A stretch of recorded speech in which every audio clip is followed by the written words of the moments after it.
Hello, hello. Hello, hello. Welcome, Mad Hatters, on our 28th episode. And it's been a heavy day because we have also collectively learned about the demise of actor Irfan Khan. And Sabika and I are a bit overwhelmed by our own social medias and how people have taken to social media to basically express their grief. This got Sabika and me talking a lot about grief and how we don't talk about grief, or how we basically our relationship with grief. This is going to be a rather heavy theme, but we hope we are able to do justice to the same by the personal anecdotes we want to share with you. I recently actually picked this up. That grief is nothing but unspent love, and it has stuck to me like nothing else has during the lockdown. Actually, I spent the early days of the realization that we're seized by a global pandemic. Literally, imagine that. Say, for instance, Priya Goswami has sent me a text on Instagram, like a direct message. I would just use that opportunity to send you a love note. Now, of course, everybody on Mad Heart Talks already knows that I have some crazy, insane amounts of love for Priya, but I mean, like, literally anybody. Like, someone who I knew back in school, if I see that they've seen my story, I would reach out to them and send them a love note. Because there was a part of me that felt that in these grief stricken times, the only way I can deal with uh, grief is by just spending all my love, all of it. I actually, you already know about this, and I was thinking about this. When grief hit me in the way of losing my dog, you were there. I actually hid it from the world. I hid it from, I think, for the longest time, maybe from you, where I wasn't able to exactly say it out loud to anyone that I lost my dog, because I felt I would be judged and people will not understand that this pain is feeling so real that I have become dysfunctional and I'm not able to. Basically, I became dysfunctional because I lost him, and nobody. He was very young. He was found dead on the bathroom floor just one fine evening, and it wasn't. It was such a shock to the entire family that we could not believe it. And I was just new in a new college, in a new postgraduate course. I could not tell anybody, to the new set of my friends, that I hope you don't judge me, but I'm really, really grieving for the loss of my dog. And I think a lot of people don't end up opening about their grief is because they feel that they'll be judged. Absolutely. And I have really been judged some more by people who I would never anticipate being judged by when I moved out of my childhood home. And I think it took me literally like my entire diploma extended semester, which was technically almost like what, 1.5 years? I'm not sure. To make a film about it and then write like a diploma documentation around it. And only when I was finally writing the diploma documentation could I word it like that, that maybe for me it was not the loss of the childhood home as much as the childhood writer in me. Like, because for me, that house was also that window on which I have written most of my poetry till date.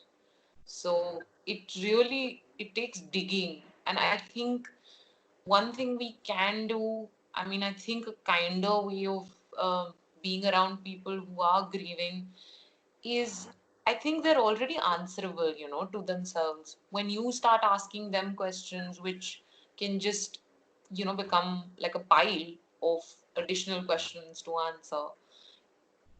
I don't know. Like, I think maybe when you're grieving, it's more important to sense it. Like, by sensing it, I mean use all of your sensory organs and throw them open instead of trying to make sense of it and using, the thinking too much. I think grief is a feeling thing, it's not a thinking thing. I absolutely agree with you, and it actually reminds me of one of your poems, Jazbati, which basically means emotional, and all the emotional people of the world are rather judged, which is why there is there is there is I mean, for us at least, there is a window to open up and talk about things. That's exactly what we are also trying to do via Mad Hearts. We are trying to open up, we are trying to talk about things which matter to us, and we hope they are relevant to you as well. But I really, I feel my heart goes out to people who are not even able to confess their grief, because they are so scared of being viewed as emotional people that they can't. For instance, in your home, Manhatters, do look around. Is there anybody who has gone exceptionally silent? Is there anybody whose thinking patterns you think have changed? For example, I got very alarmed about my father, even though I've not had a channel of conversation with him, when I realized that suddenly, after 4 or 5 weeks into the lockdown, he's really heavily into forwards, and he's really waking up every morning and saying that, okay, the world is coming to an end. So for him, maybe it took those 4 long weeks to process where we are, or process the grief maybe. And it's harder for men, I suppose, in many ways to open. Absolutely, absolutely. I was having this conversation only earlier in the day about it being harder for men. I don't think we say this enough, but the most natural form of release for a child is crying. And imagine, Priya, that you and I have the luxury of at least um, crying and feeling the relief of that release, because the constructs around us have allowed us to at least legitimize it. If you had to think of crying as maybe just puking. Imagine someone's really in that state where they need to puke but they can't. I mean, just that disgusting feeling that comes up when I say this is something that we don't necessarily feel when we've suppressed that for so long. And I think that's just the beginning. Because I think as a child, even crying is also a form of protest. It's not just a form of grieving or expressing pathos. Of course, I keep going back to us as children to even understand how we were designed. Like, it's sort of like my way of understanding the factory reset. So, yeah, I genuinely feel that for men, it's always been more difficult. All these workshops that I love attending, they're usually around emotionality and understanding our emotions better. There would be like there would be like one man in a group of 15 or two in a group of 20, and it always comes up in my head that where are all the men? Why aren't they attending these workshops? So yeah.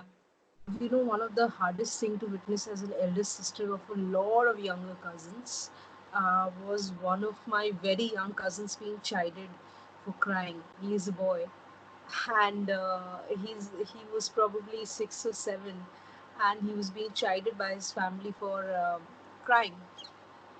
लड़के रोते नहीं हैं. And I was just dumbfounded, and I was just seeing it unfold in front of my eyes. And you can't speak over anyone else's parents, of course. That's wrong messaging. Men, if you're watching this and if you feel like crying, or just like any kind of like, let I Out don't know what to say, like, open the floodgates if required. This is not the time to be strong and in control. stoic and Yeah. bitter and stone like. Yeah, I think if it helps, treat words on paper as your tears. If tears aren't coming, maybe just do formless writing. Don't think about what you're writing. Just let it all out. And if even writing is hard, just switch on like the record button on your phone and just do a verbal vomit. Just get it out and don't structure it. Just don't think about, like, how we used to play just a minute in school where there was a theme. Now there's no theme also. The theme is just the stream in your head of thoughts. Whatever's coming, just let it out. And I think it can lead to a lot of relief, that release. And since we've started talking about this in the context of having lost someone who I mean, both Priya and I have looked up to as an actor, as a performer, as an artist. For me, at least, Irfan was all about Teherav.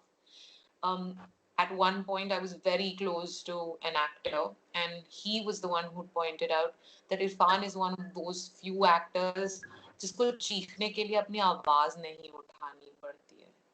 And that was such a beautiful observation about him. And घूम फिर के, I guess, what Priya and I are also trying to find here through Mad Heart Talks is Teherav, is that pause, is that ability to sort of just stay and breathe. And yeah, I think that's all I would like to leave all the Mad Hearters with today. Yeah, let's definitely offer you some love. There's a lot of love coming your way from us, and thank you for the warm response to the previous video. My day was made knowing that my birthday was celebrated well.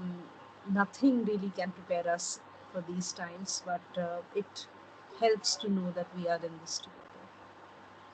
All right. So let's offer some unspent love. Let's not let it transform into grief. All right. On 3, 2, 1. Yes, Yes, love love you. you.